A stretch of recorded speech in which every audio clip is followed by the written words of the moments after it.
박진 외교부 장관 해임 건의안 처리를 위한 본회의 시간이 오후 6시로 공지되면서 여야의 긴장감이 높아지고 있습니다. 민주당이 단독으로라도 처리하겠다면서 강행 의지를 밝힌 가운데 국민의힘이 강력 반발하고 있습니다. 정진석 국민의힘 비대위원장이 교섭단체 대표 연설을 통해서 민주당을 강하게 비판했습니다. 정 비대위원장은 민주당이 의회 권력을 휘두르면서 국정을 발목 잡고 정상 외교에 나선 대통령을 향해서 흠집내기를 하고 있다고 지적했습니다. 다음 주 국정감사를 앞두고 국회 사무처가 본격적인 국감 지원 체제에 돌입했습니다. 이광재 국회 사무총장은 유튜브로 국감을 시청할 수 있도록 하는 등 국민과의 소통을 강화하겠다고 밝혔습니다. 대기자의 시선으로 분석해보는 정가동향, 목요 정치클럽 기자 대기자. 오늘은 윤 대통령의 비속어 발언을 놓고 외교장관 해임 건의와 MBC 고발 등 파장이 확산되고 있는 정치권의 상황과 국정감사를 앞둔 여야의 대치 전국을 짚어봅니다.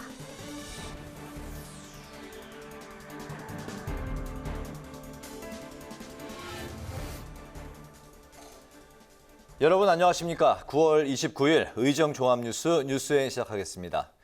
오늘 뉴스는 본회의 중계방송으로 30분 일찍 방송합니다. 박진 외교부 장관 해임 건의안 본회의 처리를 앞두고 여야 긴장감은 높아지고 있는데요. 윤석열 대통령 해외 순방 논란의 책임을 물어 소속 의원 전원 명의로 박 장관 해임 건의안을 발의한 더불어민주당은 오늘 단독으로라도 통과시키겠다는 입장입니다. 반면 국민의힘은 민주당이 의석수를 앞세우고 있다고 비판하면서 국익을 생각하라고 반발하고 있습니다. 현장 취재기자 연결해서 상황 알아보겠습니다. 홍혜진 기자. 네, 국회 로텐더홀에 나와 있습니다. 네, 잠시 후 6시에 본회의가 열린다고 하는데 오늘 박 장관 해임 건의안이 처리가 되는 겁니까? 네, 가능성 배제할 수 없습니다. 국무위원 해임 건의안은 재적 의원 과반이 찬성하면 가능한데요. 박 장관 해임 건의안은 민주당 소속 의원 전원인 169명 명의로 발의된 만큼 민주당 단독으로 처리할 수 있습니다. 국회 본회의는 앞서 국민의힘 정진석 비대위원장의 교섭단체 대표 연설 이후에 정회된 상태인데요. 중재에 나섰던 김진표 국회의장은 여야의 협의를 요청했지만 합의점을 찾지 못하면서 결국 6시에 속개하겠다는 뜻을 밝힌 상태입니다. 해임 건의안 처리 시한은 내일까지인데요. 하지만 민주당은 내일 본회의가 잡혀있지 않고 열기도 쉽지 않다는 입장이어서 잠시 뒤 본회의가 열리면 해임 건의안 처리를 시도할 것으로 보입니다. 네, 국민의힘은 당연히 거세게 반발하고 있다고요. 네, 그렇습니다. 국민의힘은 민주당이 거대 의석을 앞세워 국익을 훼손하는 행위를 하고 있다고 강력 반발하고 있습니다.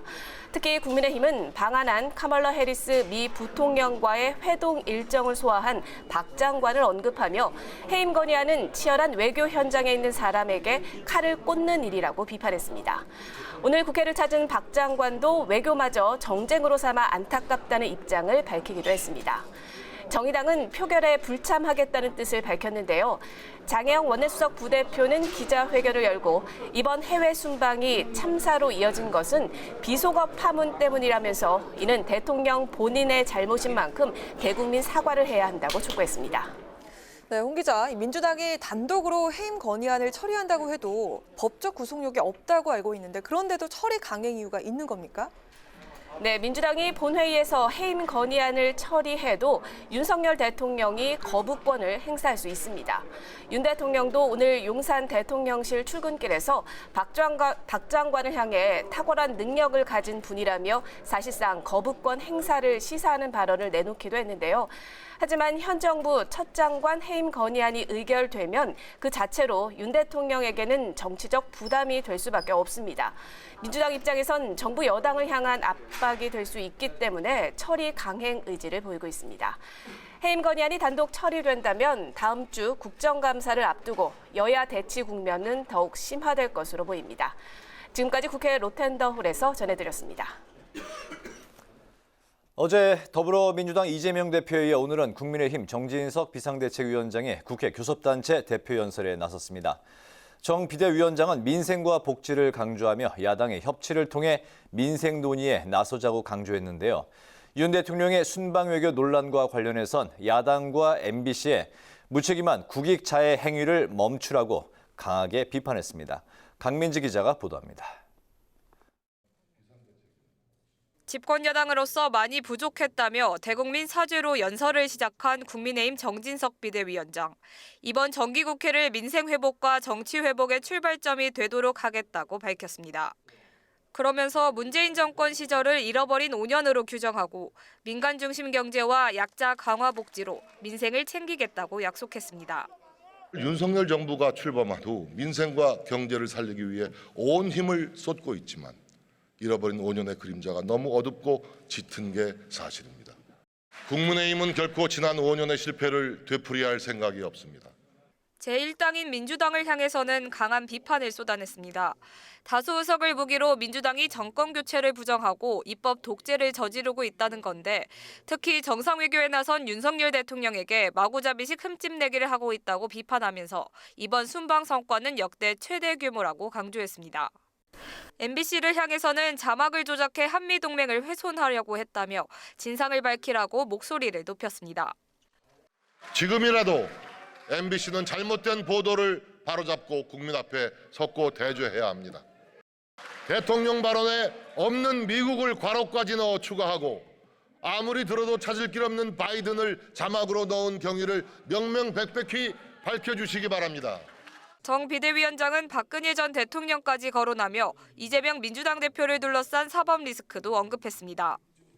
돈 한 푼 받지 않았다며 사법당국의 수사가 억울하다고 합니다. 그러면 박근혜 대통령은 돈 받아서 감옥에 보냈습니까?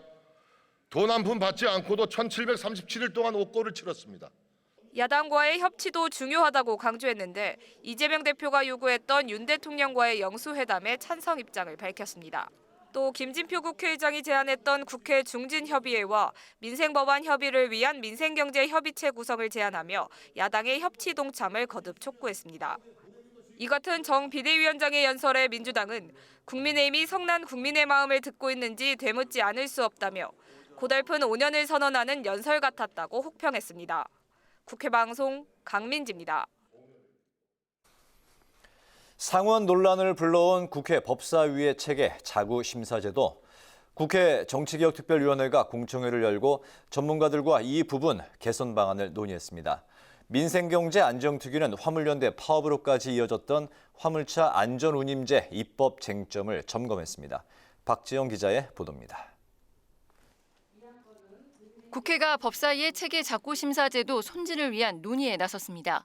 그동안 법사위가 법률안의 체계 자구심사에 한정된 심사 권한을 넘어 내용을 심사하는 등 사실상 상원 역할을 한다는 비판이 제기된 데 따른 겁니다. 국회 정치개혁특별위원회에서 관련 공청회가 열렸는데 전문가 대부분은 법사위의 체계 자구심사권을 폐지해야 한다는데 입을 모았습니다. 대신 법률안의 체계 자구심사를 위해 국회 사무처내 법제 전문 기구를 두거나 체계 자구심사를 주요 업무로 하는 제3의 특별위원회를 신설하는 방안을 제안했습니다. 법제실에서 많은 법제 노하우를 축적해오고 있으니까요.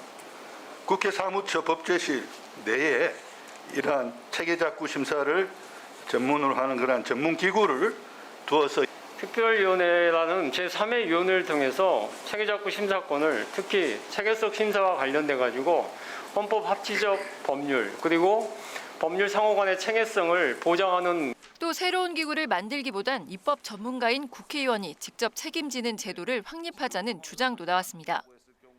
공청회에선 법사위의 체계 자구 심사권을 유지하자는 전문가의 의견도 제기됐습니다. 제도가 아닌 운영의 문제라는 지적입니다.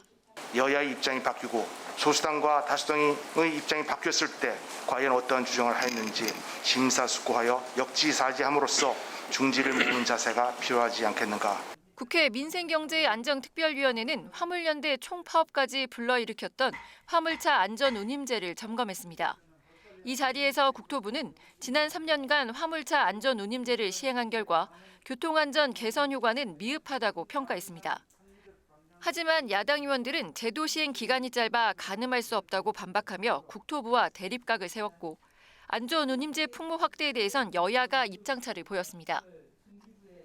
여당은 품목별로 적정 운임을 매기는 것이 현실적으로 어려운 만큼 안전운임제 품목 확대가 어렵다는 입장인 반면 야당은 기존 안전운임제 대상 품목을 확대해야 한다고 주장하면서 이견을 보였습니다.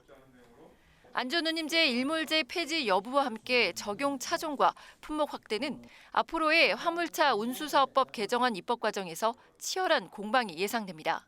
국회 방송 박지영입니다. 국회가 사무처를 주축으로 국정감사 종합 상황실을 여는 등 다음 주부터 시작되는 국감 지원 체제를 구축했습니다. 이광재 사무총장은 국회의 대국민 소통을 강화하는 방안으로 올해 국정감사부터 실시간 중계 채널을 확대한다고 밝혔습니다. 김희연 기자의 보도입니다.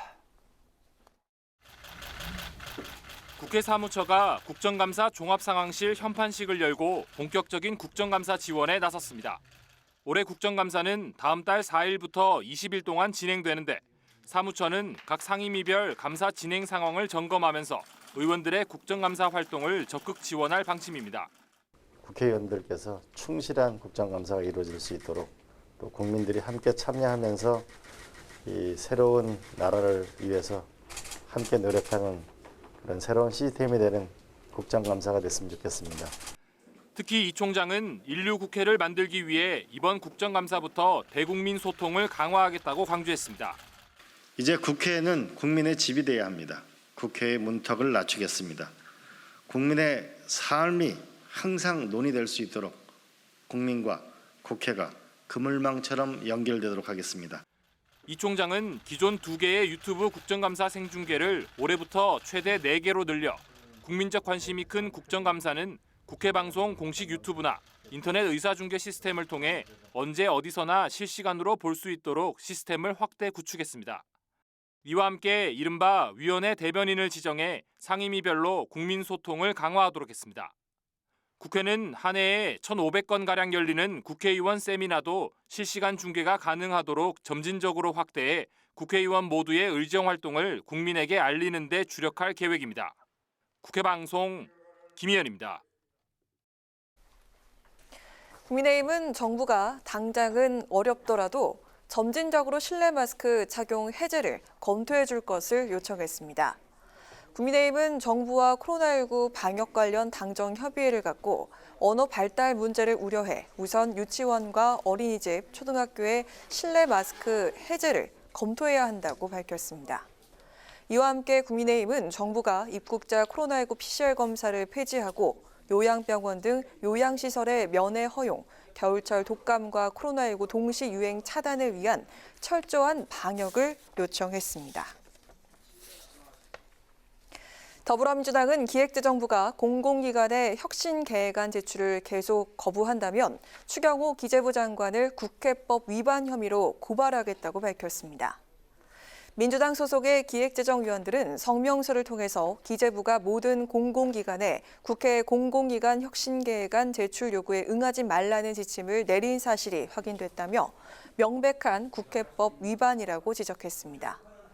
이어 기재부의 공공기관 혁신 가이드라인은 탈공공, 민영화 정책으로 변질될 소지가 다분해서 정책적 검토가 필요하다며 기재부가 국회 자료 요구에 조속히 응답할 것을 촉구했습니다.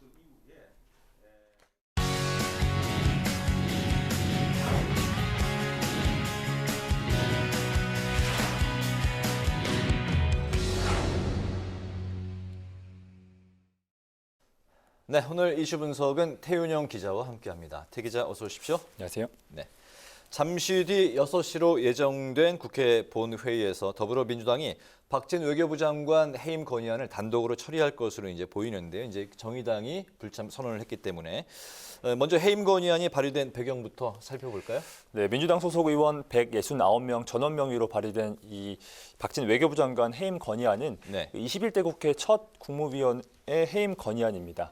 이 윤석열 대통령의 해외 순방에서 일었던 여러 논란들에 대해서 그 책임을 외교정책 일선의 이 박진 외교부 장관에게 묻겠다 이런 건데요. 이 윤 대통령의 영국 여왕 참배 불발과 이 한미 한일 간 정식 정상회담 실패, 또 한창 뜨거운 윤석열 대통령의 비속어 논란 같이 이런 5가지 이유를 제시했습니다. 잠시 뒤 6시 본회의에서 민주당이 단독 처리를 시도할 것으로 보이는데요. 국민의힘은 오전부터 의원총회를 여는 등 오늘 하루 종일 분주하게 움직였습니다. 의원총회 도중에는 어제에 이어서 주호영 원내대표가 김진표 의장을 찾아 이 장관 해임 건의안 본회의 상정을 재구해달라 이렇게 요청하기도 했고요. 김 의장은 오전 본회의를 정회하고 여야 원내대표를 불러 모아서 협치를 주문했지만 이 자리에서도 여야는 이견을 좁히지 못했습니다. 네. 앞서 오전 본회의가 정회하는 과정에서 국민의힘 의원들이 선회를 요구했고 장내에선 한때 소란이 일기도 했습니다. 네. 결국 의장의 중재에도 불구하고 여야 합의가 이루어지지 않은 건데요. 여야 입장이 여전히 이제 평행선이죠. 맞습니다. 국민의힘은 대한민국을 대표하는 그 외교부 장관에게 이 불신임 낙인을 찍는 건 안 된다 이렇게 강력 반발하고 있습니다. 또 이번 해임 건의안을 현 정권에 타격을 주기 위한 정치적 의도다 이렇게 보고 있는데요. 이 숫자로 국회의 그 권능인 해임 건의안을 마구잡이로 몰아붙이고도 해임되지 않으면 이 국회 권능이 떨어질 수 있다 이렇게 우려하기도 했습니다. 반면 더불어민주당은 당론으로 해임 건의안을 발의한 만큼 6시 본회의 처리를 목표로 하고 있습니다. 당론 발의 배경에서 밝혔듯이 이 빈손 외교 등에 대한 책임을 물어야 한다는 입장에는 변함이 없어 보입니다. 네, 태 기자. 장관 해임 건의안이 이번이 처음은 아니죠. 제가 기억하는 것만도 이제 몇 건이 있는데 역대 해임 건의안, 장관 해임 건의안 결과가 어떻게 나왔었습니까? 네, 지금까지 국회에서 이 장관 해임 건의안이 의결된 거는 모두 6번입니다. 네. 이 중에서 5명이 장관직에서 물러났는데요. 먼저 헌법이 개정된 1987년 기준으로 이전과 이후 이런 사례를 짚어봐야겠습니다. 네. 1987년에 이전에는 국무위원 불신임 결의라고 해서 국회가 해임을 의결하면 대통령은 반드시 따라야 했습니다. 지금과 달리 이 구속력이 있었던 건데요. 이 장관 해임 첫 사례로 꼽힌 임철호 농림부 장관은 쌀값 폭등에 대한 책임을 이유로, 그리고 또 권오병 문교부 장관은 국회 모독, 오치성 내부부 장관은 실미도 사건 책임으로 해임 건의안이 발의됐고 장관직에서 물러났습니다. 헌법 개정 이후, 그러니까 법적 구속력이 없는 현행 헌법 체제에서는 장관 3명에 대한 해임 건의가 의결됐습니다. 김대중 정부 시절 임동원 통일부 장관은 햇볕 정책 실패를 책임을 이유로, 또 노무현 정부 들어선 한총련 학생들의 미군 사격장 난입 사건의 책임을 물어 김두관 행정자치부 장관에 대한 해임 건의안이 발의됐습니다. 이 두 장관 모두 자진 사퇴로 장관직에서 물러났고요. 이 박근혜 대통령 시절 김재소 농림부 장관의 경우에는 헌정사상 대통령이 거부한 유일한 사례로 꼽힙니다. 인사청문회 과정에서 이 특혜 의혹 등이 제기되자 야당이 해임을 건의했지만 박 전 대통령은 이를 거부했고 결국 장관은 사퇴하지 않았습니다. 네, 총 5건의 해임 건의안이 있었고 그중에 이제 4명의 장관이 이제 사퇴를 했었군요. 6건 중에 5명이 6건 중에 5명이 사퇴하게 됐습니다. 대통령이 거부했던 사례 박근혜 정부 시절이 이제 유일한데 이번에 박진 외교부 장관의 경우 지금 이제 전망이 어떻게 나오고 있습니까? 해임 건의안이 법적 구속력이 없는 데다 그리고 여권에선 국정 발목 잡기라는 시각이 있기 때문에 네. 윤 대통령이 이를 받아들일 가능성은 낮아 보입니다. 실제로 오늘 출근길 윤 대통령은 이번 해임 건의안에 대해서 어떤 것이 옳고 그른지 국민들이 잘 알 거다 이렇게 부정적인 입장을 냈습니다. 박진 장관은 탁월한 능력을 갖고 있고 또 국익을 위해 동분서주하고 있다면서 추켜 세우기도 했는데요. 맡은 바 소명을 다하겠다고 밝힌 박 장관은 오늘 임명권자의 결정에 따르겠다면서 자진 사퇴에는 거리를 두는 모습을 보였습니다. 네. 다만 이 의결 자체로 대통령에게 정치적 부담이 될 수 있다 이런 전망이 나오고 있습니다. 야당 단독이긴 하지만 국회 의결을 거치게 되는 것이고 또 국회 해임 건의안은 행정부의 독재를 견제하기 위한 장치이기 때문에 이를 거부하는 것에 대한 부담이 만만치 않을 거라는 겁니다. 특히 국정 운영 지지율이 떨어지고 있는 상황에 윤 대통령의 비서고 논란까지 가중되면서 국민 여론이 좋지 않다는 평가가 나오고 있는데요. 여기에 박근혜 대통령이 해임 건의안을 거부하면서 이 민심 위반이 가속화되겠다는 분석도 있는 만큼 윤 대통령이 똑같이 거부하면 국민 여론에 악영향을 미칠 수 있다 이런 시각이 있습니다. 의결 이후부터는 대통령의 시간이 될 텐데요. 어떤 선택을 내리느냐에 따라서 남은 국정감사 기간에도 상당한 후폭풍이 예상되고 있습니다. 그렇군요. 오늘 이슈 분석은 태윤영 기자와 함께했습니다. 태 기자 수고했습니다. 수고했습니다. 네.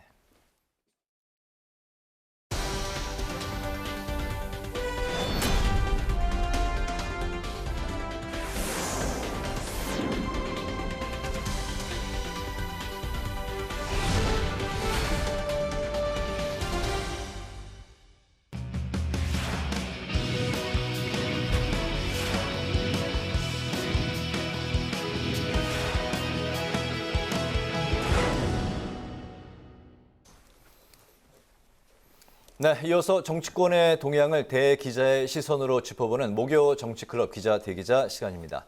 오늘도 최병묵 전 TV조선 해설위원, 박찬수 한겨레 신문 대기자 두 분과 함께하겠습니다. 두 분 어서 오십시오. 반갑습니다. 네, 반갑습니다. 안녕하세요. 네, 오늘은 최 의원께서 발제해 오셨죠?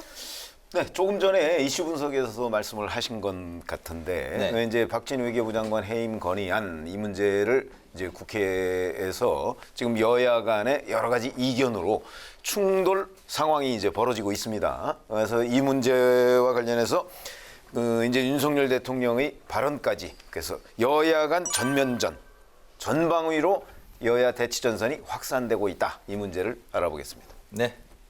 윤 대통령의 순방과 비속어 논란으로 이제 정치권 파장이 점점 더 확전 일로를 걷고 있는 상황인데 민주당이 박진 외교부 장관 해임 건의안 처리에 나서면서 여야 대치가 더욱더 가팔라지고 있습니다. 잠시 후 약 10분 후에 6시에 본회의가 속개될 예정인데요. 정의당이 이제 그 표결에 불참 선언을 했기 때문에 결국 민주당 단독으로 표결이 이루어질 걸로 예상이 되고 있습니다.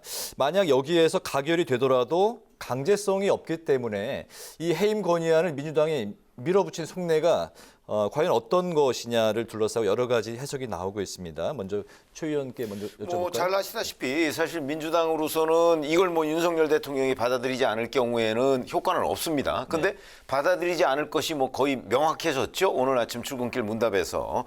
그럼에도 계속 밀어붙이는 이유는 저는 여론전이라고 보는 거죠. 지금 그 여론 지형이 더군다나 윤석열 대통령의 국정 운영 지지율이 부정평가가 굉장히 높습니다. 이제 그런 점은 결국 윤 대통령의 국정 동력이 떨어졌다는 얘기거든요. 그러니까 어떤 이슈를 제기하더라도 윤 대통령은 유리할 게 없습니다. 그건 반대로 따지면 민주당에 유리하다는 얘기이기 때문에 윤 대통령한테 정치적 부담을 안겨주기 위해서 그래서 지금 계속 박진 외교부 장관의 해임 건의안을 밀어붙이고 있는 여론전을 전개하고 있다. 이렇게 봅니다. 네, 민주당이 표결로 가지 않을 이유가 없다. 그런 말씀으로도 들립니다. 네. 예, 저도 비슷한 의견인데요. 그러니까 윤 대통령이 비속어 파문에 대해서 사과를 하지 않았지 않습니까? 네. 사과를 하지 않은 점을 부각시키는 정치적 포석이다라고 저는 그렇게 봅니다. 그러니까 사실은 이제 빈손 외교라는 이유를 내세웁니다만 역대 그 한미 정상회담 보면 이것보다 훨씬 실패로 끝난 그런 한미 정상회담도 많았었는데 왜 외교부 장관 해임 건의안까지 꺼내 들었느냐?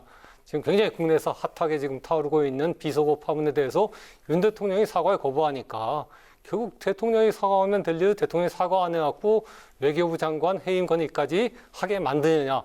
그리고 나중에 이제 그걸 거부권 행사하면은 여론이 결국 대통령이 사과하면 될 일을 이렇게 크게 만들었어라는 식으로 갈 것으로 보기 때문에 윤 대통령을 압박하기 위해서 박진 외교부 장관이 지금 최전선에 서 있게 되는 셈이죠. 네, 조금 전 그 이슈 분석에서는 살펴봤습니다만 역대 장관 해임 건의안이 이제 통과가 된 게 6번이었고 그중에 5명의 장관이 물러났습니다. 그 박근혜 정부 당시 김재수 농림축산부 장관, 농림축산식품부 장관은 대통령이 이제 거부권을 행사를 했었는데 윤 대통령이 오늘 박진 장관의 능력이 탁월하다 이렇게 이제 언급을 했습니다. 워딩상 이게 사실상 해임 건의안에 대한 거부권으로 해석이 되는 거 아니냐, 시사한 것이 아니냐. 이렇게 이제 해석이 나오고 있습니다. 맞습니까?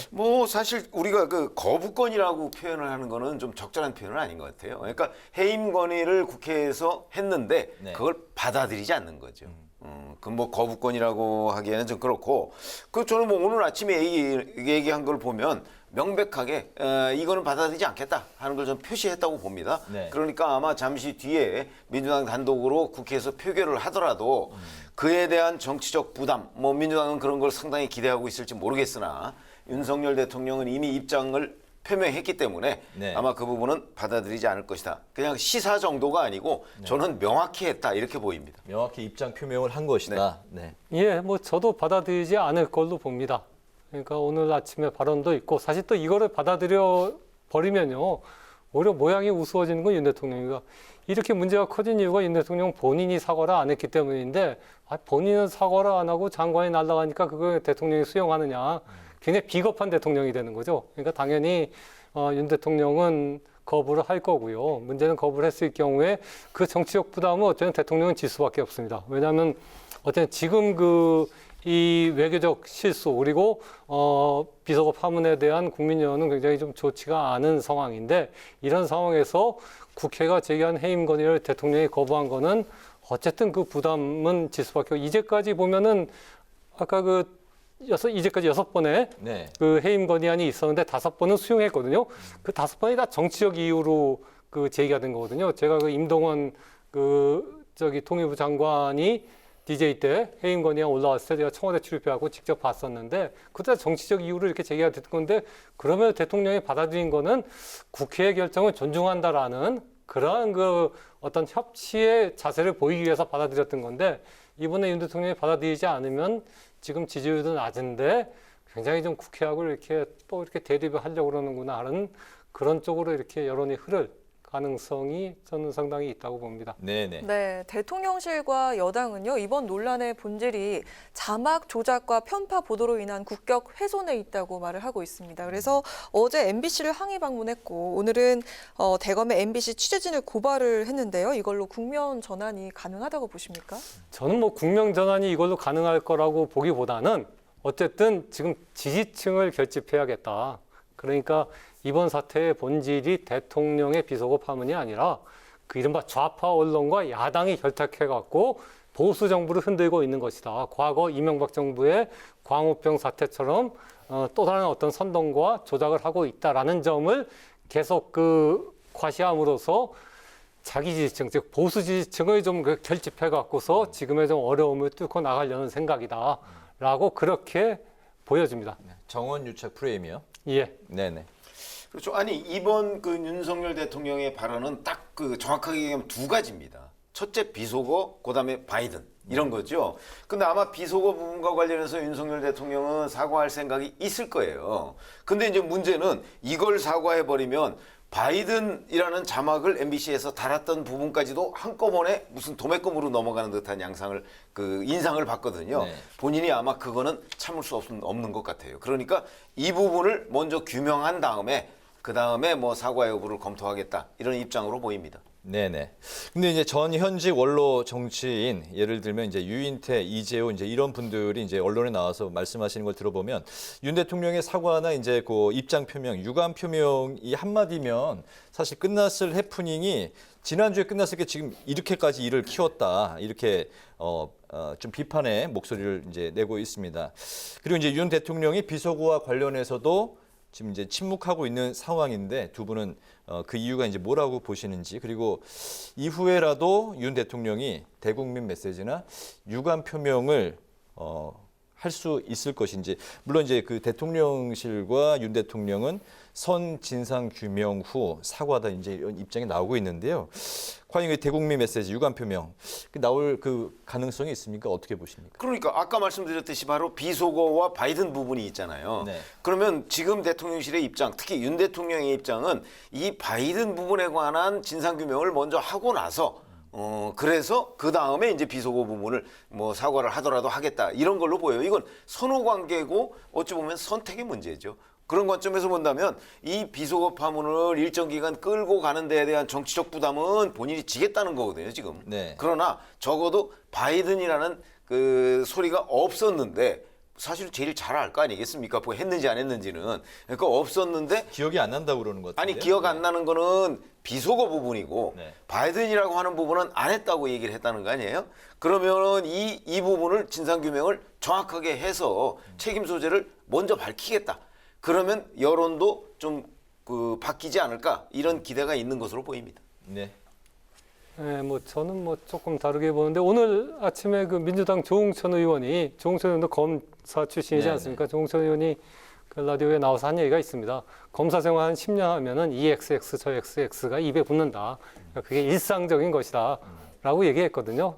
저는 그게 뭐 상당히 그 사건에 접근해 있다고 봅니다. 그러니까 윤 대통령이 뭐 그때 이 XX라고 얘기한 거는 뭐 어떤 미국 의회든지 그게 한국 국회든지 누구에게 어떤 적대감이 있어 그런 게 아니라 일상적인 언어를 얘기했던 거죠. 근데 본인은 그게 해프닝이라고 생각하는데, 해프닝이고 사적인 발언이라고 생각하는데, 그걸 갖고서 뭐 국격 훼손이니 뭐 하면서 공격해대니까, 야, 이건 도저히 못 참겠다라는 어떤 검사 특유의 자존심, 오기가 발동해갖고 지금 버티고 있는 거고, 이제는 사과할래야 사과하기도 힘든 상황이 됐습니다. 왜냐하면 팩트 자체가 완전히 바뀌어버렸거든요.